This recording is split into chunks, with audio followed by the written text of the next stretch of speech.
पटेवारा sir,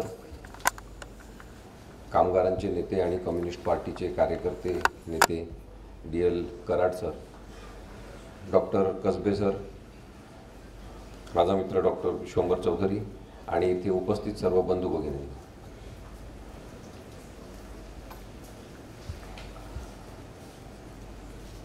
आपण सगळेजण अत्यंत स्पष्ट भूमिका घेऊन इथे उपस्थित झालेलो आहोत की नरेंद्र मोदी आणि अमित शहा या प्रवृत्ती निवडणुकीत विजयी व्हायला नको। आज खूप वर्षांनी लालकृष्ण अडवाणी सुद्धा बोलले एका चॅनलशी आणि त्यांनी सांगितलं की देशाचं भविष्य, चांगली निर्णय क्षमता आणि आंतरराष्ट्रीय प्रतिमा देशाची चांगली करायची असेल तर राहुल गांधींसारखं नेतृत्व असलं।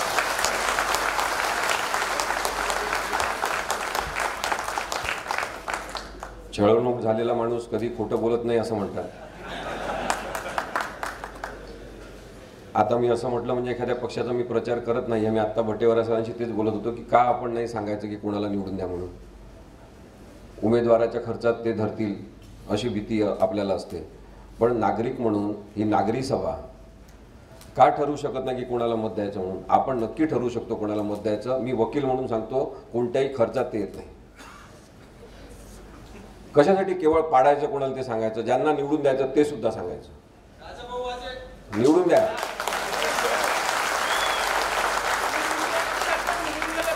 मोदींचे हात कमजोर करणाऱ्या प्रत्येक माणसाला निवडून द्या।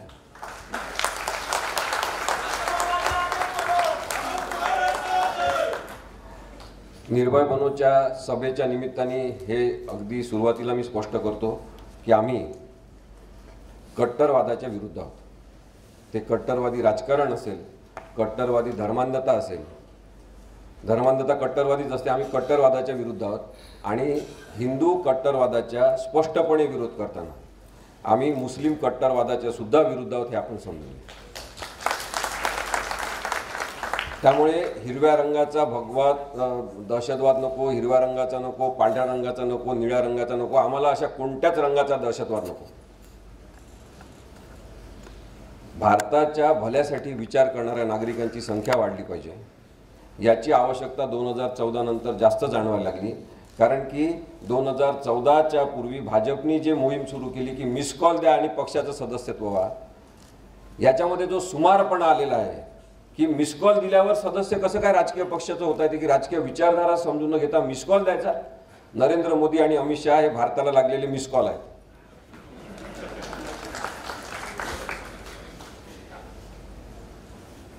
भीती, दडपशाही याच्याबद्दल विश्वंभरने आपल्याला सांगितलं।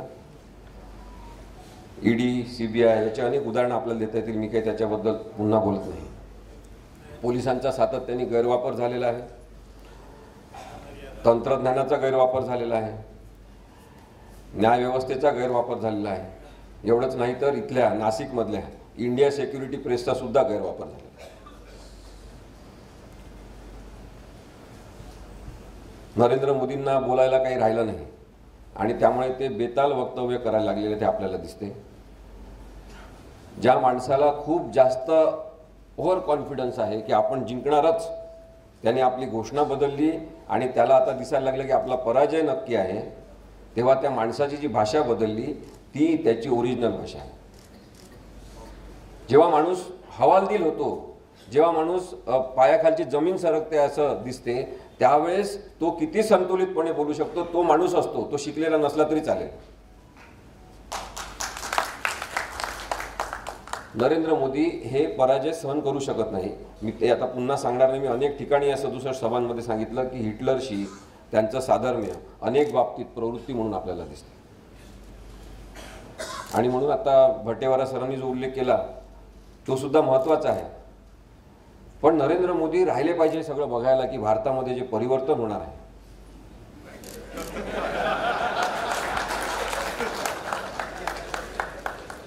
नरेंद्र मोदी राहिले पाहिजे की न्यायव्यवस्था खरोखर कशी वागते, कडक प्रकारची कायदा सुव्यवस्था पोलिसांच्या द्वारे कशी अंमलबजावणी केली जाते हे बघायला नरेंद्र मोदीच नाही, अमित शहा सुद्धा हजर असले पाहिजे। जिथे असतील तिथून ते बघतील असं काही नाही। ते म्हणतात आता वेगवेगळ्या राजकीय पक्षांवर ते आरोप करत आहेत। आज का काल त्यांनी विधान केलं की मागच्या काही दिवसांमध्ये राहुल गांधी अदानी आणि अंबानीबद्दल बोलत नाही आहे, टेम्पो भरून यांना पैसे मिळत आहेत। आता ही नवीन गोष्ट आहे आपल्यासाठी आणि म्हणून राहुल गांधींनी जे सांगितलं ते बरोबर आहे की जर टेम्पो मिळून भरून पैसे माझ्याकडे येत असतील तर तुम्ही मग अदानी अंबानीकडे ईडी पाठवा, त्याची चौकशी करा। पण एक बरोबर आहे की व्यापारी लोक ही बदलती हवा जी आहे ते लवकर ओळखतात आणि या दोन व्यापाऱ्यांना तर कळलेलं आहे की आता सत्तांतर होणार आहे। त्यामुळे नरेंद्र मोदींना हे कळत नाही की त्यांनी हे एकच स्टेटमेंट केलं आणि संपूर्ण शेअर बाजार आज कोलमडलेला आहे आणि जी काही घसरण लागलेली आहे वेगवेगळ्या कंपन्यांच्या भावामध्ये त्याचा आपण विचार केला तर आता सत्तांतर होणं नक्की आहे हे सुद्धा स्पष्ट व्हायला लागलेलं आहे। जसे जसे दिवस जवळ येत आहेत तसं हे स्पष्टीकरण आपल्याला जास्त स्पष्ट स्वरूपात दिसते। राहुल गांधींनी अंबानी अदानीबद्दल बोलणं थांबवलं असा त्यांचा आरोप आहे, म्हणून फक्त मी थोडक्यात सांगतो। मी काही काँग्रेसची बाजू मांडायला नाही, नागरिकांच्या मध्ये सतत संभ्रम निर्माण करायचा हे त्यांचं राजकारण असल्यामुळे त्याच्याबद्दल मी आपल्याला सांगतो। निवडणुका जाहीर झाल्या व अदानी विरुद्ध अंबानी विरुद्ध बोलणं राहुल गांधींनी थांबवलं असं मोदींचं गाव आहे, तिथे त्यांनी दोन लोकांचीच ही पार्टी आहे आणि एका अनुभव नसलेल्या माणसाला एअरपोर्ट का दिलं असा प्रश्न उपस्थित करून त्यांनी अदानीवर प्रश्नचिन्ह उपस्थित केलेलं आहे। 4 मे रोजी दिल्ली येथे आहे। मोदींचं राजकारण हे अशा स्वरूपात सुरू आहे। त्यांनी आता सांगितलं की परवाच्या की काहीतरी इंटरव्ह्यू मध्ये त्यांनी एका म्हटलं का त्यांनी भाषणात म्हटलं की 400 जागा त्यांना मिळाल्या तर म्हणजे काँग्रेसला जर मिळाल्या तर बाबरी मस्जिदचा ताला हा मंदिराला ते लावणार आणि जर आम्हाला 400 जागा मिळाल्या तर आम्ही तो बाबरी मस्जिदचं कुलूप जे आहे ते राम मंदिराला लावू देणार नाही। आता हे काय कुलूप किल्लीचा खेळ आहे काही कळत नाही। म्हणजे कशासाठी वाक्य म्हटलं असेल तुम्ही सांगा बरं, म्हणजे याचा उद्देश काय आहे? म्हणजे निवडणूक आहे देशाचे आहेत अनेक प्रश्न, त्याच्यामध्ये युवकांची बेरोजगारी आहे, महागाई आहे, स्त्रियांवरचे अन्याय आहेत, त्याच्याबद्दल हा माणूस काहीच बोलत नाही आणि मग ते कुलूप किल्ली यांनी नवीनच सुरू केला। आता याच्यात आपल्याला असं दिसते की त्यांना असं विधान का करावं वाटलं याचं विश्लेषण आपण नागरिकांनी केलं तर आपल्याला असं दिसते की एक तर सुप्रीम कोर्टाने निर्णय दिला मंदिर बांधा, माझं वकील म्हणून हे स्पष्ट मत आहे की त्या निर्णयाचं विश्लेषण व्हायला पाहिजे। कधीतरी जर वकिलांनी सभा ठेवली की आपण वेगळी सभा ठेवली त्याचं आपण विश्लेषण करू शकतो, तो निर्णय चूक बरोबर काय आहे ते तो अधिकार आपल्याला आहे। परंतु तो निर्णय दिला शांतीचा मार्ग म्हणून, समाजामध्ये देशामध्ये शांतता सलोखा निर्माण व्हावी म्हणून आपण तो स्वीकारला, सगळ्याच लोकांनी स्वीकारला, मुस्लिम लोकांनी स्वीकारला। मुस्लिम लोकांनी पेढे पण वाटले अनेकांनी की आता एकदा तर संपला प्रश्न, आता ही किटकिट दूर करा। मंदिर बांधलं यांनी घाईघाईने, तिथे उद्घाटन केलं यांनी, ते विश्वंभरनी मग सांगितलं जसं ते जाताना आपल्याला दिसले ते काय म्हणतो त्याला आपण कलश घेऊन जाताना इकडे तिकडे धावपळ एकटाच माणूस, त्यांनी सगळे ते मंदिर बांधलं, तिथे आता लोकांनी पण जाणं सुरू केलं।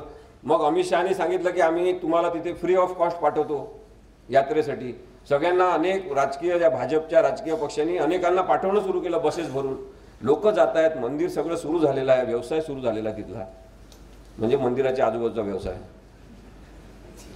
मग आता प्रॉब्लेम काय आहे? तिथं मशिदीसाठी जागा देऊन टाकलेली आहे 5 एकरची, त्यांना तिथं मंदिर मस्जिद बांधायचं ते बांधू द्या मुस्लिम लोकांना, पण या माणसांनी हा प्रश्न इथे काढणं याची गरज काय आहे? तर यांचं राजकारण हे अशाच प्रकारच्या धार्मिक कलावर आधारित आहे आणि कला संपला कसा काय?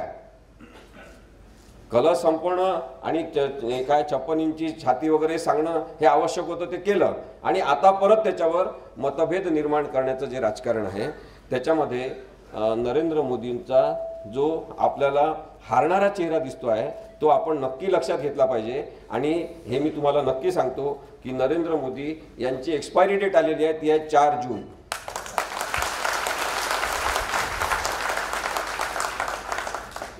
हा विचारधारांबद्दल हा माणूस बोलत नाही, विचार प्रक्रियांबद्दल बोलत नाही, म्हणजे त्यांनी कराड सरांशी येऊन चर्चा करावी, प्रश्न विचारावे त्यांना, कम्युनिस्ट पार्टी अशी बेकार आहे तशी हिंसक आहे पसरवतात की नाही, मग त्यांना उत्तर देऊ द्या। पण हे विचारधारांचा संघर्ष यांना मान्य नाही, यांना माणसांचे डोके एकमेकांविरुद्ध हिंदू मुस्लिम असे भिडवायचे आहे, हे आपल्याला गाढव समजतात। आणि म्हणून आपण एक सजग राजकारणाचा भाग म्हणून निर्भय बनोच्या या सगळ्या प्रक्रियेकडे आम्ही पाहतो. शिकलेला माणूस नसणं किंवा शिकलेलाच पाहिजे म्हणजे राजकारणात असेल अशी काही अट नाही आहे भारतीय संविधानामध्ये. जो अशिक्षित असेल, अडाणी असेल, तो सुद्धा निवडून येऊ शकतो.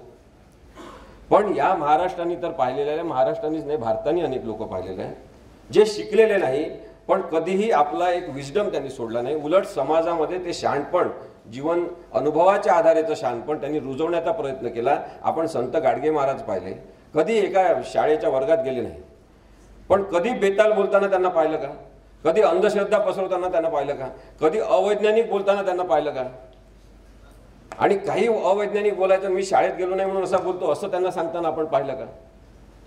त्याच्यामुळे केवळ शाळेत जाणं आणि परीक्षा पास होणं ही अट नसतानाही एक गृहमंत्री देशाचा समोर येतो आणि सांगतो की ये है नरेंद्र मोदी जी की BA की डिग्री, ये है नरेंद्र मोदी जी की MA की डिग्री. बोलला की समजते ना तू शिकला नाही म्हणून. मग हे काही सांगतात. एकदा त्यांनी एका भाषणामध्ये सांगितलं, राजस्थानमध्ये मला वाटते, की तसा इथे गुजरातशी संबंध आहे राजस्थानचा. इथे जे राणा प्रताप होते त्यांचा चेतक घोडा जो होता त्याची आई गुजराती होती.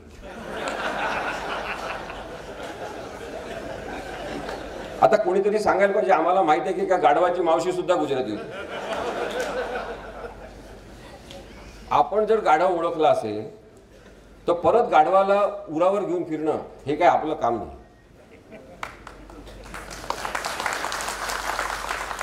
आणि म्हणून माझं स्पष्ट मत आहे की अशा लोकांना निवडून देऊन आपण मूर्खपणा केला होता आणि ती चूक सुधारण्याची संधी 10 वर्षांनी किंवा होईना आपण जर पार पाडली तर आपण महामूर्ख ठरणार नाही. ते असे त्यांचे सगळे नेते आहेत जे विश्वंभरनी सांगितलं की ते कोण एकनाथ शिंदे. आता हा अत्यंत काय बोलतो तो माणूस काय माहित नाही. कबुली जबाब तर इतके दिलेले आहे आपल्या स्वतःच्या गुन्ह्याचे.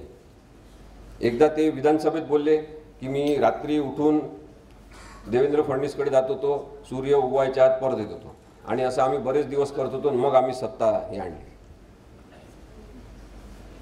मग काय रात्री तुम्ही हिंदुत्वाचे विचार करायला जात होते का तिथे? हेच यांनी परत सांगितलं. आता एवढ्यात त्यांनी सांगितलं की मी सरकार पाडण्याचं काम केलं आणि मग नरेंद्र मोदी आणि अमित शहाना सांगितलं मी माझं काम केलं, आता तुम्ही तुमचं काम करा. आणि त्यांनी त्यांचं काम केलं. निवडणूक आयोगाकडून मला शिवसेना हे नाव आणि शिवधनुष्य हे चिन्ह मला मिळून दिलं. यांनी सांगितलंय स्वतः. आता हा माणूस पुढचं सांगतोय. त्यांनी काल का परवा कुठेतरी सांगितलं, त्यांनी आता स्वतःच नाव दिलेलं त्याला, या ऑपरेशनला. ते ऑपरेशन लोटस होतं असं होतं आधी खरं म्हणजे. यांनी आता ते ऑपरेशन नाथ असं नाव दिलं, कारण एकनाथ मधलं नाथ घेतला त्यांनी. त्यांनी सांगितलं की ऑपरेशन नाथ आता हे कर्नाटकमध्ये होणार लोकसभा निवडणुका झाल्यावर, आणि तिथलं सरकार सुद्धा अशाच पद्धतीने पाडणार. आणि म्हणून एक वकील म्हणून माझं ऑब्जेक्शन किंवा आक्षेप हा आहे की आपण जी संविधानिक अनैतिकता रुजू दिली आणि ती रुजवण्यासाठी ज्या लोकांनी एकमेकांना सहकार्य केलं त्यांचं राजकारण आपण कसं खपून घेणार हे आपण सांगा. आणि म्हणून देवेंद्र फडणवीस चाणक्य वगैरे काही नाही, चाणक्य सुद्धा काल्पनिकच पात्र होतं म्हणतात. देवेंद्र फडणवीस ही महाराष्ट्राच्या राजकारणाची वीण अत्यंत किडलेली आणि सडलेली करणारा एक विचित्र माणूस आहे. आणि म्हणून मग देवेंद्र फडणवीसच्या राजकारणाला आपण सपोर्ट करू शकत नाही, म्हणून त्यांना पाडलं पाहिजे.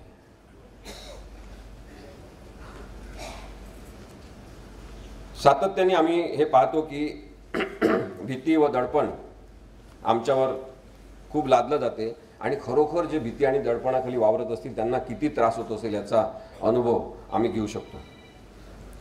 मग मोदींनी सांगितलं की शिवसेना नकली आहे. चंद्रपूरच्या सभेत सांगितलं. आम्ही चंद्रपूरला सभा घेतली, 10,000 लोक होते, 10,000. विश्वंभर काही हिरो नाही, मी काही हिरो नाही, आम्ही साधे सामान्य माणसं आहे. माझी वकिली वगैरे व्यवस्थित चालते, त्यांचं पण काम व्यवस्थित चालते. पण मग आम्ही दोघं एवढे काही महत्वाचे नसताना 10,000 लोक ते सामान्यातल्या सामान्य माणसांमधले जमा होणार, ते ऐकणार. हा अनुभव आम्हाला चिपळूणमध्ये आला, रत्नागिरीमध्ये आला. हा आम्हाला कणकवलीमध्ये आला, अमरावतीमध्ये आला, अकोल्यामध्ये आला, अनेक ठिकाणी 8-8, 10-10 हजार लोक जेव्हा जमतात तेव्हा एक लक्षात घ्या की ते आमच्या वक्तृत्वामुळे का फार आम्ही प्रभावी आहे म्हणून जमत नाही. तुम्ही सगळे पण त्याच्यासाठी आलेले नाहीत. तुम्ही याच्यासाठी आलात की तुम्हाला संविधानाची जाड आहे. तुम्ही याच्यासाठी इथे बसलेला आहात की तुम्हाला लोकशाही वाचली पाहिजे असं वाटते. तुम्ही याच्यासाठी इथे बसलेले आहात की तुम्हाला नरेंद्र मोदी आणि अमित शहा यांच्याबद्दल राग निर्माण झालेला आहे आणि त्या रागाला लोकशाहीमधून कसं उत्तर द्यायचं हा मार्ग आपण एकत्रितपणे शोधण्यासाठी इथं बसलेलो आहोत. आणि म्हणून या प्रवृत्ती विरुद्धचा हा लढा आहे. ही प्रवृत्ती सगळ्याच राजकीय पक्षांमध्ये आहे, थोड्या कमी अधिक प्रमाणात. आणि म्हणून हे सुद्धा सांगितलं पाहिजे की उद्या सत्तांतर झाल्यावर कोणताही पक्ष येऊ, त्यांनी चुका केल्या तेव्हा त्यांनाही सांगणारे नागरिक इथे उभे राहिले पाहिजे. भयमुक्त असणं याची आवश्यकता ही लोकशाहीसाठी आहे. कदाचित लोकशाहीची पहिली अट आहे की तुम्ही भयमुक्तच असले पाहिजे. हे एक फूल दोन हाप असं सरकार महाराष्ट्रात सुरू आहे आणि यांचा उपयोग खरं तर 2 हापचा संपलेला आहे. त्यामुळे अजितदादांनी किती वणवण केली, किती जास्त टोकाचा प्रचार केला बारामतीत आणि तिथे सिंधुदुर्गात नारायण राणे उभे आहेत तिथे. बारामतीत तिथे पैशाचा पाऊस पडला म्हणतात. पाऊस पडला की कुत्र्याच्या छत्र्या उगवतात. मोदींना ते आवडतात, म्हणजे मशरूम.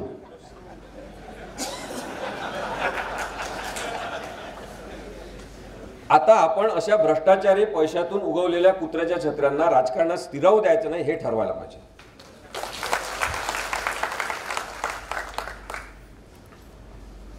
नकली शिवसेना आहे का, नकली राष्ट्रवादी शरद पवारांची आहे का?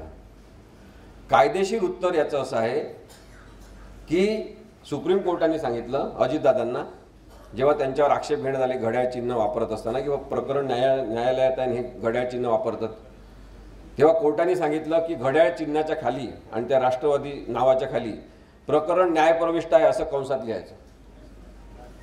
त्यामुळे अजितदादा आणि त्यांच्यासोबतचे सगळे नेते यांचं नाव आहे न्यायप्रविष्ट नेते.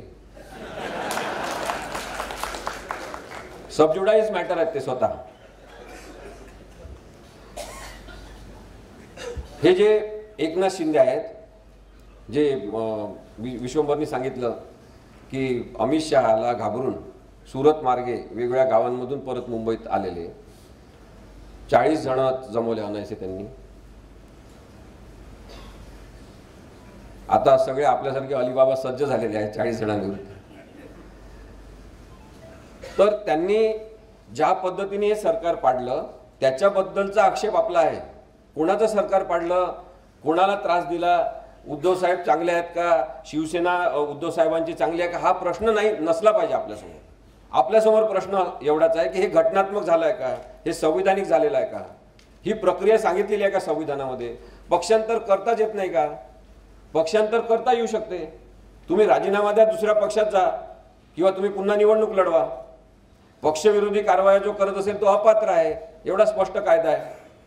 या कायद्याचं नावच पक्षांतर बंदी कायदा असं आहे 10व्या शेड्यूलचं. पक्षांतर सोपं करण्यासाठी कायदा असं याचं नाव आहे का? मग तुम्ही असं कसं काय करू शकता की पक्षांतर बंदी अत्यंत सोप्या पद्धतीने आम्हाला वाटेल तशी आम्ही करतो आणि आमच्या बाजूने सगळे निर्णय द्या. या सगळ्या निर्णयाच्या पातकामध्ये चुकीचा निर्णय, असंवैधानिक आणि घटनाबाह्य निर्णय देण्यामध्ये राहुल नार्वेकर यांचा जो वापर झालेला आहे, गव्हर्नर भगतसिंग कोश्यारी नावाचा जो एक अत्यंत तुफान माणूस इथं आला होता, त्याचा जो गैरवापर झालेला आहे, त्याच्याबद्दल तर सर्वोच्च न्यायालयाने चिंता व्यक्त केली की गव्हर्नरचा अशा पद्धतीने वापर होताना आम्ही पहिल्यांदा पाहिलंय की लोकशाहीने प्रस्थापित केलेलं सरकार पाडण्यामध्ये हा माणूस सहभागी आहे. लगेच काही दिवस थांबला, राजीनामा देऊन पळून गेला. आम्ही सतत प्रयत्न करतोय वकील म्हणून, इथे बसलेल्या वकिलांनाही माझं आव्हान आहे मदत करण्याचं की एखादा माणूस जो घटनात्मक पदावर बसला आणि घटनात्मक संरक्षण आहे, याचा अर्थ तो माणूस कसाही आणि घटनाबाह्य आणि लोकशाही विरोधी वागू शकतो का, याचं उत्तर आपल्याला शोधलं पाहिजे. या माणसावर गुन्हा दाखल होऊ शकतो का, याच्यासाठी प्रयत्न केले पाहिजे. कोणीतरी आपल्यापैकीच त्यांना इथं भाषणासाठी बोलवा आणि आपण इथं अटक करून देऊ त्यांना. असं काहीतरी करा, नाही की इथे अटक करता येईल. आता ते राज्यपाल नाही. कधी महात्मा फुलेंबद्दल वाईट बोलणार, कधी छत्रपती शिवाजी महाराजांबद्दल वाईट बोलणार, आपल्या कामाच्या जबाबदाऱ्या न पाळता भलतंच काहीतरी करत राहणार. एकदा सिंहगड चढायला गेले, मग त्यांना लक्षात आलं चढू शकत नाही, तर मग ते रस्त्याच्या मार्गाने डायरेक्ट वरती गेले. त्यांच्या मागे ॲम्ब्युलन्स वगैरे गेली. मुख्यमंत्र्यांनी करायचं काम वेगळं, राज्यपालांनी काम करायचं वेगळं. हे सगळं देवेंद्र फडणवीसांनी जी घटनात्मक रचना आहे ती उद्ध्वस्त केली. हे आपलं दुःख असलं पाहिजे. आणि मला एक वकील म्हणून ते वाटते. मी काल पण माझ्या भाषणात सांगितलं की मला सगळ्यात जास्त त्रास व्हायला लागला जेव्हा मला संविधान कळायला लागलं. डॉक्टर बाबासाहेब आंबेडकरांनी जे संविधान दिलंय ना ते कळायला लागणं ही आजकाल एकदम मानसिक त्रासाची गोष्ट ठरू शकते. इतकं वाईट वातावरण राजकीय लोकांनी करून ठेवलेलं आहे. आणि ही जी तणावग्रस्त परिस्थिती आहे याच्या विरुद्धचा आवाज म्हणून निर्भय बनव आहे आपण सगळेजण. गिरीश महाजन बद्दल माझे मित्र बोलले. आम्ही पण काल सांगितलं की गिरीश महाजन हे काही लीडर वगैरे नाही आहे, ते मॅनेजर आहेत. आता दुर्दैवाने असंच राजकारण सुरू झालेलं आहे की मॅनेजर लोकांनाच लीडर समजायला लागलेले आहे. बघा तुम्ही, मॅनेज करणारे जे असतात, राजकीय व्यवहार म्हणून जे करणारे असतात, त्या व्यवहारामध्ये सगळ्या गोष्टी मारल्या. ते करणारे लोक लीडर कसे असू शकतात? केवळ राजकीय मोठ्या नेत्यांच्या जवळीक साधता येते आणि म्हणून अशी मॅनेजरपणा करत करत तिथे जायचं आणि मग लीडर असल्याचा भास आपल्यामध्ये निर्माण करायचा. अशा लोकांच्या बद्दल आपण विचार केला पाहिजे. अमित शहा सांगतात 370 कलम हटवून टाकलेला आहे देशप्रेमासाठी. त्यातून ते देशप्रेम व्यक्त करतात जम्मू काश्मीर बद्दल. मी एक वकील म्हणून आपल्याला सांगतो, तुम्ही परत एकदा अमित शहांचं भाषण त्यांनी त्या दिवशी राज्यसभेमध्ये केलेलं आहे का? 370 कलम काढून टाकायला इथं बसलेल्या कोणाचीच काही हरकत नाही. आमचं काही 370 कलमावर प्रेम नाही. 370 कलम रद्द केलं काही हरकत नाही. परंतु 370 कलम कसं काढायचं याची प्रक्रिया संविधानात दिलेली आहे. त्याची मोडतोड तुम्ही का केली हा प्रश्न आहे. तिथे विधानसभा असली पाहिजे, विधानसभेचा ठराव झाला पाहिजे, तो ठराव त्यांनी राज्यपालांकडे पाठवला पाहिजे, राज्यपालांनी तो राष्ट्रपतींकडे पाठवला पाहिजे. असं असताना तुम्ही तिथली विधानसभा बरखास्त करून टाकता. मग तुम्ही एका कलमाची मोडतोड करून असं जाहीर करता की राज्यपाल म्हणजेच विधानसभा आहे. मग राज्यपाल तिथून पत्र पाठवतात की मला 370 कलम नको आहे, असा तो स्वतःचाच एक पानाचा पत्र हे ठराव म्हणून पाठवतात. ते राष्ट्रपती लगेच मान्य करून लगेच 370 कलम रद्द करण्यासंदर्भात मी निर्णय घेतला असं जाहीर करतात. आणि अमित शहा लगेच राज्यसभेमध्ये उभं राहून भाषण करतात. ते भाषण ऐका. त्या भाषणामध्ये त्यांनी म्हटलेलं आहे 370चा पार्ट 1 सोडून बाकीचं मी डिलीट करत आहे, निष्प्रभ करत आहे. म्हणजे 370 पार्ट 1 आहे. 370 कलम रद्द केलं असं अमित शहा सांगतात, ते पूर्णपणे खोटं आहे. मग यांनी काय रद्द केलं त्यातलं आणि काय रद्द केलं? देशासाठी रद्द केलं? जम्मू काश्मीर मधल्या लोकांच्या प्रेमापोटी रद्द केलं? नाही. हे व्यापारी लोक आहेत, त्यांच्या प्रत्येक कृतीचं तुम्ही विश्लेषण केलं पाहिजे.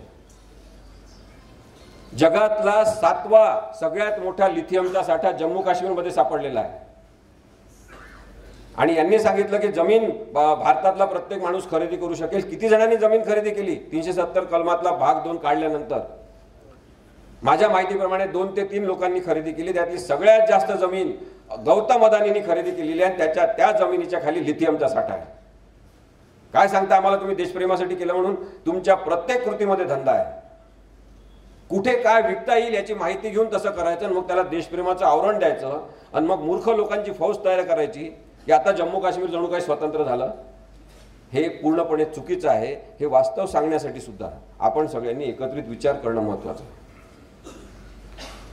5.9 दशलक्ष टन एवढं लिथियम सापडलेलं आहे रियासी जिल्ह्यामध्ये. तुम्हाला कोणाला गुगल सर्च करायला तुम्ही करा. यांना फार वाटत होतं की मोदी फार प्रभावी व्यक्ती आहे आणि यांनीच पसरवलं. यांनी ठरवलं की आपण आपल्या वेबसाईट काढायच्या, आपण सगळे व्हिडिओ तसे तयार करायचे, आपण तसे लोक तयार करायचे जे सगळीकडे सांगतील की मोदी प्रभावी आहे, मोदी प्रभावी आहे, फार प्रभावी वक्ता आहे. काही वर्षांनी आपल्या लक्षात आलं, जगाच्या लक्षात आलं, जगामध्ये यांची ओळख काय आहे? जगामध्ये यांची ओळख टेलिप्रॉम्प्टर नेता म्हणून आहे. चोरून चोरून असं इकडे इकडे पाहून हे केल्याशिवाय ते बोलत नाही. आणि त्यामुळे यांचे विचार स्वतःचे नाहीत. मोदी स्वतःच्या प्रतिमेवर या निवडणुका जिंकू शकतात अशा अति आत्मविश्वासाने भारावलेले व्यक्ती आज भाजपसाठीच डोकेदुखी ठरत आहेत हे लक्षात घ्या. भाजपच्या अनेक नेत्यांचं म्हणणं आहे, राष्ट्रीय स्वयंसेवक संघाचे जे लोक अजूनही सतरंजाच उचलतात, ज्यांना कोणत्याच खुर्च्या मिळाल्या नाहीत, त्यांचं हे मत आहे. भाजपचे ते लोक उमेदवार जे उभे आहेत निवडणुकीमध्ये ते सांगतात की आम्हाला नरेंद्र मोदींची सभा नको, आम्ही आमचं पाहून घेतो. कारण की हे आले की काही बोलतात, काही बरळतात, कोणतेही वाक्य कधीही म्हणतात आणि कधी चुकीचं सुद्धा म्हणतात आणि त्याच्यामुळे उमेदवाराचे मिळणारे मतं सुद्धा कमी होतात. ही परिस्थिती आज नरेंद्र मोदींची झालेली आहे. लोकशाहीमध्ये परिवर्तन होणार आहे, लक्षात ठेवा. मोदींचे जे वाढीव महत्व आहे ते आपण जर ओळखलं तर एक खूप मोठा फुगा फुगवलेला आहे आणि त्याच्या खूप आहारी आपण जाता कामा नये किंवा त्याच्या प्रभावाखाली येता कामा नये. एक भस्मासुराची गोष्ट आपल्याला सगळ्यांना माहिती आहे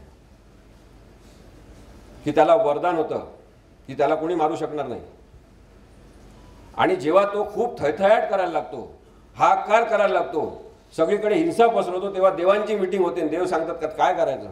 मग शंकर भगवान असतात, त्यांना वेगवेगळे रूप घेतात. ते म्हणतो मी याला हँडल करतो आणि मग ते जातात आणि भस्मासुरासमोर एका परीचं रूप घेऊन जाऊन डान्स वगैरे सुरू करतात. तर हा सुद्धा मग नाचायला लागतो प्रभावित होऊन आणि त्या नाचण्याच्या भरामध्ये त्याला जो शाप दिलेला असतो त्याच्याप्रमाणे ती परी स्वतःच्या डोक्यावर असा हात नेते. हा वेडा भस्मासूर तुझा तसंच करतो आणि भस्मसात होऊन जातो. नरेंद्र मोदींचा अहंकार असाच यांना भस्मसात करणार. त्यामुळे अगदीच काही वाईट परिस्थिती नाही, मी तुम्हाला सांगतो. आणि आम्ही तर हे 2002 पासून बोलतोय की हा माणूस शंकास्पद आहे. तेव्हा खूप लोक इथं बसलेले पण काही जण प्रभावाखाली असतील, खूप जण आले. कारण की यांनी जे गुजरातमध्ये केलं ते जर आपण पाहिलं, ज्या पद्धतीने नरसंहार केला, ज्या पद्धतीने निवडून मुसलमान लोकांचे घरं जाळण्याचा कार्यक्रम केला, त्याच्याबद्दलचे अनेक पुरावे नष्ट केले. त्यासाठी स्वतःच्या अनेक पक्षाच्या स्वपक्षीय लोकांचे खून झाले. त्याच्यामध्ये अमित शहा सारखे लोक दोषी ठरले नाहीत तरी ते आरोपी होते, ज्याच्यातून सुटताना इथे केसेस चालवाव्या, महाराष्ट्रात गुजरातमध्ये चालवायच्या नाही, महाराष्ट्रात चालवायच्या असे आदेश सुप्रीम कोर्टाने दिले की तुमच्या गुजरातमध्ये ते परिस्थिती चांगली नाही, इथे न्याय होईल, इथे चालवा.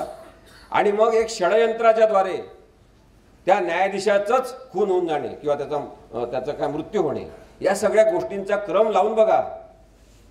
याच्यामध्ये जी गुंडागर्दी आहे, याच्यामध्ये जो खुनशीपणा आहे, तो या सगळ्या घटनाक्रमामधला आपल्याला असे नेते नको हे सांगणार आहे. आता सुरतला निवडणूक झाली. 2024चा सगळ्यात पहिला उमेदवार दलाल नावाचा निवडून आलेला आहे. त्याचं नावच आहे दलाल. मग आता इथे परत एक प्रश्न कायदेशीरतेचा आहे, संविधानिकतेचा आहे की जर तुम्ही ईव्हीएम मशीनवर नोटा नावाचं एक बटन दिलेलं आहे की not from the above, none of the above असं बटन दिलेलं आहे की यांच्यापैकी कोणीच लायक नाही म्हणून मी हे बटन दाबणार आहे, तर तो जो एकटाच माणूस उरलेला आहे तो सुद्धा नकारण्याचं स्वातंत्र्य आम्हाला आहे की नाही ते तुम्ही कसं काढून घेऊ शकता, हा निवडणूक आयोगासमोर जातो. आणि म्हणून अत्यंत गंभीरपणे या सगळ्या गोष्टींचा विचार करायला पाहिजे. नरेंद्र मोदी हा गमतीदार माणूस आहे आणि नरेंद्र मोदी हा षडयंत्री माणूस आहे आणि त्यामुळे त्यांच्याबद्दलचा विचार आपण केला पाहिजे. ते जसं विश्वंभरनी सांगितलं, सतत ते नेहरूंची तुलना स्वतःशी करतात, नेहरूंसारखं वागण्याचा प्रयत्न करतात, मग लहान मुलांमध्ये जाऊन बसतात. पण मग लहान मुलं सुद्धा प्रश्न विचारतात, पंडित नेहरू उत्तर द्यायचे. यांनी पण प्रश्न आपल्या इथल्या लहान मुलांनी विचारले. एका मुलीने विचारलं ते क्लायमेट चेंज बद्दल, तर याच्या चेहऱ्यावरचे हावभाव पाहण्यासारखे होते. त्यावेळेस थोड्या वेळ ते स्तब्ध झाले आणि मग असले आजकाल के बच्चे बहुत हुशार हो गए. आणि मग म्हणाले की ते क्लायमेट चेंज वगैरे असं काही नसते. जेव्हा आपण म्हातार होतो तेव्हा लवकर सर्दी आपल्याला होते, फिर सर्दी हो जाती तो हमें लगता है क्लायमेट चेंज हो. हे यांचं अगाध ज्ञान आहे. अशा त्यांनी उल्लेख केलेल्या MA in entire political science अशा बोगस डिग्रीच्या माणसाला आपण परत निवडून द्यायचं, हा खरंच चुकीचा विचार ठरेल. मग ते या लेवलला जातात की त्यांनी असं ऐकलं, त्यांनी असं वाचलं, त्यांना कोणीतरी सांगितलं की पंडित नेहरू फार देशासाठी काम करायचे देशासाठी विचार करायचे. मग अगदी पहाटेच उठून कधी 4 वाजताच कामाला बसायचे, कधी रात्री ते अगदी 2-2, 2:30पर्यंत काम करून थोडा वेळ झोपून परत 7 वाजता काम सुरू करायचे. कमीत कमी वेळ नेहरू झोपायचे. मग यांना वाटलं आपणही असं करायला पाहिजे. पण तसं तर आळशी माणसाला करता येत नाही. खूप महागडे मशरूम खाल्ल्यावर झोप येणारच. यांनी मग सगळीकडे पसरवलं की नरेंद्र मोदी 2च तास झोपतात, देशासाठीच काम करतात. असं समजू की ते 2 तासच झोपत असतील, देशासाठीच काम करत असतील. माझं आपल्याला अत्यंत कळकळीचं आव्हान आहे की यानंतर एक साधी अट ठरवा की रात्री नैसर्गिकपणे झोपणाऱ्या माणसाला निवडून द्या. इथे कोणी डॉक्टर बसलेले असतील त्यांना माहिती आहे की ज्याची झोप पूर्ण होत नाही तो माणूस चिडचिडा असतो, ज्याची झोप पूर्ण होत नाही तो माणूस असंतुलित मानसिकतेचा असतो, ज्याची झोप पूर्ण होत नाही तो माणूस हिंसक होतो, ज्याची झोप पूर्ण होत नाही तो माणूस व्यवस्थित निर्णय घेऊ शकत नाही. म्हणून यांना आता झोपायला घरी पाठवा. आपण खरोखर ह्या सगळ्या गोष्टींचा विचार केला पाहिजे. उल्लेख झाला की संसदेच्या पायऱ्यांवर डोकं ठेवून या माणसांनी संसदेमध्ये प्रवेश केला होता. भारत देश भावनाशील आहे. विशेषतः लग्न न करता राहणाऱ्या लोकांबद्दल फार आपण भावनाशील आहे. ज्यांचं घरच नाही, ताट वाटी ग्लास घेऊनच फक्त असतात, त्यांच्याबद्दल अजून जास्त कौतुक आपल्याला आहे. नरेंद्र मोदींबद्दलही तसंच कौतुक सुरुवातीला त्यांनी निर्माण केलं की माझं लग्नच झालं नाही असं त्यांनी दाखवलं. लोकांनी शोधून काढलं. मग त्यांनी दुसऱ्या इलेक्शनला मान्य केले की आहे माझी बायको आहे. अटल बिहारी वाजपेयींमध्ये जी हिंमत होती की मी अविवाहित आहे पण ब्रह्मचारी नाही सांगण्याची, तशी पारदर्शकता या माणसामध्ये नाही. कारण की मनाने भित्रा असलेला हा माणूस आहे. मग संसदेच्या पायऱ्यांवर डोकं ठेवून जायचं हे प्लॅनिंग करण्यात आलं की हे लोक भावनाशील आहेत भारतातले, यांना दिसू द्या की पहिला पंतप्रधान आहे संसदेच्या पायरीवर डोकं ठेवून जाणारा. आणि त्यांनी सांगितलं हे संसद नाही, मेरे लिए तो ये लोकशाही का मंदिर आहे. मग अजून आपण इमोशनल. एक लक्षात ठेवा, यांच्या संस्कृतीत वाढलेला अशाच प्रकारची धर्मांधता जोपासणारा यापूर्वी सुद्धा एक माणूस महात्मा गांधींच्या पाया पडला आणि नंतर त्यांना गोळ्या घातल्या होत्या. नरेंद्र मोदींनी, माझा स्पष्ट आरोप आहे नरेंद्र मोदींवर, त्यांच्यासारख्या सगळ्या प्रवृत्तीच्या त्यांच्या सोबतच्या लोकांवर, की संसदेच्या पायऱ्यांवर डोकं ठेवून यांनी लोकशाहीचा खून केलेला आहे. आणि त्यामुळे आता नरेंद्र मोदी नको हा आवाजच बुलंद झाला पाहिजे. ही प्रवृत्ती नको. अमित शहा नको, भाजप नको. भाजप विरोधी पक्षाची भूमिका फार चांगले करत होते, गॅस वगैरे डोक्यावर घेऊन जात होते. आपण यांना विरोधी पक्षात जाऊ पाठवू. ते म्हणतात संविधानात बदल आम्हाला करायचा नाही, हे विश्वंभरनी सांगितलं. काँग्रेसलाच ते म्हणतात की जब तक हम है काँग्रेस को संविधान में बदल नहीं करने देंगे. मग त्यांनी ते व्हॉट्सअपवर मेसेज येतात, पंडित नेहरूंनी संविधानात इतके बदल केले, इंदिरा गांधींनी इतके बदल केले, राजीव गांधींनी केले, मनमोहन सिंग, सगळ्या पंतप्रधानांनी संविधानामध्ये बदल केले असे मेसेज येतात. मग नरेंद्र मोदींनी कुठं बदल केले? यांनी नाही संविधान बदललं असा प्रश्न असतो खाली. लोकांना वाटते भोळसट असतात, लोक शिकलेले नसतात, बिचारे साधे असतात, त्यांना वाटते की संविधानात यांनी इतके इतके बदल केले, मग आता मोदींवरच का आरोप करता? आर्टिकल 368 नुसार भारतीय संविधानामध्ये काही आवश्यकते वेळेनुसार काळानुसार बदल करून लोकांचं जीवन आणखी चांगलं होईल याच्यासाठी सकारात्मकता आणण्यासाठी म्हणून बदल जे केले जातात त्याला संविधानिक सुधारणा असं म्हणतात, संविधानिक संशोधन असं म्हणतात. ते भारतातल्या प्रत्येक पंतप्रधानांनी केलेलं आहे. परंतु संविधानाचा मूलभूत ढाचाच बदलण्याचं स्वप्न पाहणं आणि त्याच्यामधली जी उतार चढाव आहे, त्याच्यामधली जी उतरंड आहे, त्याच्यामधले जे चेक बॅलेन्सेसची सिस्टीम आहे की राज्यपाल, राष्ट्रपती, न्यायालय, नंतर CBI, स्वतंत्र चौकशी यंत्रणा, ही सगळं स्ट्रक्चर बदलून टाकायचं, हा हिंसक विचार जो आहे हा संविधान बदलणारा आहे, तो संविधानाला मान्य नाही. यांची प्रवृत्ती अशा प्रकारची आहे. त्यामुळे बदल आणि सुधारणा याच्यामध्ये आपण फरक केला पाहिजे. अनेक कलाकारांना यांनी आत्महत्या टाकलं, साहित्यिकांना टाकलं, लेखकांना टाकलं. महाराष्ट्रात या घटना आपण झालेल्या पाहिलेल्या आहे की अनेक कवी, लेखक, साहित्यिक, कार्टुनिस्ट यांना सुद्धा अटक झालेली आहे. जे विरोधी मतं व्यक्त करतील त्यांना अटक करायची असं सत्र यांनी सुरू केलं. कारण की अभिव्यक्ती स्वातंत्र्यच यांना मान्य नाही. या बाबतीत आपण पंडित नेहरूंचं एक उदाहरण नक्की पाहिलं पाहिजे की ते शंकर नावाचे जे कार्टुनिस्ट होते त्यांनी पंडित नेहरूंबद्दल एक चित्र काढलं एकदा आणि त्यांनी पंडित नेहरूंच्या चेहऱ्याच्या ऐवजी गाढवाचा चेहरा तिथे लावला आणि ते चित्र प्रकाशित झालं. पंडित नेहरूंनी ते बघितलं सकाळी टाइम्स ऑफ इंडियामध्ये. त्यांनी पीएला बोलावलं, पीएला सांगितलं शंकरचा नंबर लावा. आता पीएला पण वाटलं की आता शंकरची काही खैर नाही. त्यांनी फोन लावला, फोन लावून दिला पंडित नेहरूंना. पंडित नेहरू म्हणाले, would you like to have coffee with this donkey? तुम्ही या गाढवासोबत कॉफी प्यायला याल का? आणि ते कॉफी प्यायला त्यांना आमंत्रित केलं, त्यांच्याशी बोलले आणि त्यांनी सांगितलं चांगलं चित्र तुम्ही काढता, तुमच्या टीकेतून आम्हाला शिकायला मिळते. ही अभिव्यक्ती स्वातंत्र्याची संकल्पना नरेंद्र मोदींना केव्हा काढणार? जो माणूस स्वतः गाढव नाही तरी त्याला गाढवाचा चेहरा लावला, तो माणूस समजून घेऊ शकतो हे चित्र आहे. पण जो खरोखरचा गाढव आहे त्याला गाढव म्हटल्यावर राग येणार. आणि म्हणून सुद्धा आपली भूमिका आता खूप महत्त्वाची झालेली आहे. प्रत्येक मतदाराची, प्रत्येक मताची किंमत वाढलेली आहे. आणि म्हणून इथं बसलेल्यांना सगळ्यांना मला विनंती करायची आहे की इथून बाहेर गेल्यावर हजारो लोकांना सांगा, मतदान करण्यासाठी जा, सकाळपासून मतदानासाठी जा. जेवढं लवकर मतदान करता येईल तेवढं करा, पण मतदानासाठी नक्की जा. स्वच्छ भारत अभियान यांनी राबवलं. एक परत गाडगे महाराज आपण पाहिले की ते गावाची स्वच्छता करून, गाव उठण्याच्या आधी स्वच्छ गाव करून निघून जात होते. काय फोटोसाठी वाट नव्हते बाद असा करून माझा फोटो काढा. यांनी ते स्वच्छता अभियान सुरू केलं. भिंतीवर चित्र काढले, भिंती रंगवून टाकल्या, संडासच्या भिंती रंगवून टाकल्या, सार्वजनिक संडासांच्या, आणि स्वच्छता अभियान असं सांगितलं.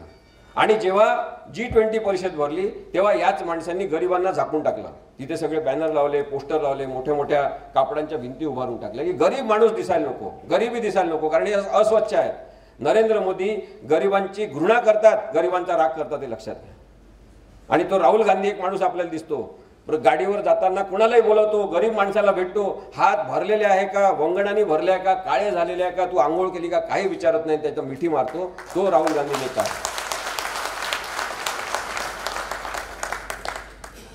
आणि म्हणून आपल्याला स्वच्छ भारत अभियानाबद्दल पण जर विचार करायचा असेल तर ही दिखाऊ स्वच्छता आपल्या कामाची नाही. नरेंद्र मोदी हे स्वच्छता दूत नाही, ते स्वच्छतावादी नाहीत, ते तुच्छतावादी आहेत. आणि म्हणून संसदेमधल्या भाषणांमध्ये ज्या पद्धतीने पोरकटपणा यांनी चालवलेला आहे की ज्या संसदेमध्ये प्रचंड विद्वत्तेचे भाषण झाले, डिबेट झाले, मोठे मोठे वादविवाद झाले, संवाद झाले, त्या संसदेमध्ये ज्या पद्धतीने ते असे करत चिडवतात, इतरांना काही म्हणतात, जे काही शब्द वापरतात, आणि यांनी चिडवल्यावर बाकी सगळे बाकं वाजवतात. खरं तर नितीन गडकरींचं स्वागत करायला पाहिजे की अशा मूर्खपणावर त्यांनी कधी बाकं वाजवताना आपण त्यांना पाहिलं. ते खरं तर राष्ट्रीय स्वयंसेवक संघाच्या शिकवणीतून आलेले त्यांचे विचार आणि ते नकार असेल त्यांचा की मी नाही वाजवणार बाक, तुम्ही वाईट पद्धतीने बोलताय. आणि म्हणून ते तुच्छतावादी जे नरेंद्र मोदी प्रवृत्ती आहे ती आपल्याला नको आहे, अमित शहा प्रवृत्ती आपल्याला नको आहे. आता आपल्याला हे स्वच्छ भारत अभियान आपल्या हातात घ्यायचं आहे आणि 4 जूनला आपण सगळेजण स्वच्छता दूत होऊन यांना स्वच्छ करून टाकायचं. क्लिअर स्वीप द्यायचा महाविकास आघाडीला, क्लिअर स्वीप द्यायचा इंडिया आघाडीला. UPSC, MPSC अशा सगळ्या परीक्षा होतात, सरकारी नोकऱ्यांच्या परीक्षा होतात, 70 वेळा परीक्षेचे पेपर लीक होतात, मुलं आत्महत्या करतात. जे अभ्यास करतात दिवस रात्र त्यांचे पैसे जमा होतात परीक्षा फी म्हणून करोडो रुपयाची, आणि अचानक तुम्ही सांगता परीक्षा पेपर लीक झालेला त्याच्यामुळे तुमची आता परीक्षा रद्द. कितीतरी मुलं आत्महत्या करतात. त्याच्याबद्दल नरेंद्र मोदींनी एकदा तरी ट्विट केलं का? या प्रकरणांबद्दल, या पेपर लीक बद्दल, मुलांच्या या परीक्षार्थीच्या प्रश्नाबद्दल, जे स्पर्धा परीक्षेला बसला त्याच्याबद्दल महाराष्ट्रामध्ये एक नेता बोलतोय, आदित्य ठाकरे. भारतामध्ये एक नेता बोलतोय सातत्याने, राष्ट्रीय प्लॅटफॉर्मवरून मुद्दे मांडतोय, तो आहे राहुल गांधी. मग यांना समज नाही असं तुम्ही म्हणता? यांना समज नाही, तुम्हाला फार समज आहे. कुणाचा तरी वाढदिवस असला तुम्ही ट्विट करणार, आलतू फालतू माणसाच्या याच्याबद्दल तुम्ही ट्विट करणार आणि देशाच्या प्रश्नाबद्दल तुम्ही बोलणार नाही. असे नेते नको, हाच आता मुद्दा आहे. या सगळ्या याच्यातून काय निर्माण झालं, जे विश्वंभरनी बायलॅटरल एंट्री, काय backdoor entry, lateral entry, backdoor एंट्रीचा एक प्रकार उघड झालेला आहे. ओम बिर्ला नावाचा माणूस पाहिला असेल, अत्यंत कौतुकाने नरेंद्र मोदींकडे बघत असतो. कधी एकदा यांची हिंमत नाही थांबवायची नरेंद्र मोदींना की अशा पद्धतीची भाषा वाक्यरचना संसदेत चालणार नाही, कधी थांबवत नाही अमित शहाला आणि त्यांना. ते ओम बिर्ला, त्यांची मुलगी अंजली बिर्ला हिला डायरेक्ट बॅकडोर एंट्री देऊन IAS दर्जा दिलेला आहे. आपल्याला माहीत होण्यापूर्वी अनेक घडामोडी घडतात. त्यामुळे केवळ नरेंद्र मोदींचा, अमित शहांचा अशा प्रवृत्तीचा पराजय करून हे थांबणार नाही. हे सत्र त्याच्यानंतर लोकशाहीची पुनर्उभारणी करण्याकरता जास्त काम करावं लागणार आहे, एवढी यंत्रणा यांनी पोखरून टाकलेली. केव्हा काढणार तुम्ही अंजली बिर्लाला याच्यानंतर नोकरीतून? कशा पद्धतीने काढणार? कोणता कायदा वापरणार? सगळे अनेक मोठे मोठे प्रश्न तयार होणार आहेत. ज्या पद्धतीने यांनी लोकांना उभं केलेलं आहे, देशभर धर्मांधतेचा हैदोस घालताना यांनी खोटे सिनेमे तयार केले, तशा प्रकारचे खोटे अभिनेते आपल्या दावणीला बांधले. आणि त्या दावणीला बांधलेल्या खोट्या अभिनेत्यांचा नेता आहे पाळीव असलेला अभिनेता अक्षय कुमार. खोटारडे सिनेमे काढायला लावतात. मी तुम्हाला केरळ स्टोरी बद्दलची माहिती सांगतो. केरळ स्टोरी हा सिनेमा धादांत खोटा आहे. यांनी आपल्या विकलेल्या मीडियाच्या द्वारे दबाव आणून याच्याबद्दल कोर्टामध्ये काय घडामोडी झाल्या त्या कुठे येऊ दिलेल्या नाही. काही वृत्तपत्रांमध्ये आणि वेब पोर्टलवर ते आलेले आहे. 32,000 मुलींचं अपहरण, हिंदू मुलींचं आपल्या मुसलमान लोकांनी केलं, त्यांच्यासोबत लग्न केले, आमिष दाखवले, धर्मांतराचे दबाव आणले, त्यानंतर अनेक मुलींना बाहेरच्या देशात विकून टाकलं. अशा प्रकारचे ट्रेलर, अशा प्रकारचा सिनेमा. आणि जेव्हा कोर्टाने हे सगळं ऐकलं, त्यांनी विचारलं की हे फार गंभीर प्रकरण आहे. 32,000 मुलींचं जर अपहरण केलं असेल, धर्मांतर केलं असेल, जबरदस्तीने मुसलमान धर्मामध्ये नेलं असेल आणि विकून टाकलं असेल तर ही गंभीर गोष्ट आहे. तुम्ही त्या सगळ्यांची नावं द्या, आम्ही जनहित याचिका म्हणून दाखल करू. तेव्हा यांची बोबडी वळली. यांनी सांगितलं नाही 30 वगैरे हजार मुलींचा काही प्रश्न नाही, हा 3 मुलींच्या जीवनावर आधारित सिनेमा आहे. मग यांनी सांगितलं मग 3 मुलींच्या जीवनावर आधारित तरी खरा आहे का सिनेमा? तर त्यांनी सांगितलं नाही, खरा सिनेमा नाही, सिनेमाच्या आवश्यकतेनुसार थोडी काल्पनिक विस्तार आम्ही केलेला आहे. मग जर काल्पनिक विस्तार आहे तर तुम्ही लिहिलं का सत्य घटनेवर आधारित हा सिनेमा नाही? त्यांनी लिहिलं नाही. सेन्सॉर बोर्डाची परवानगी न घेता त्यांनी ट्रेलर रिलीज केलं.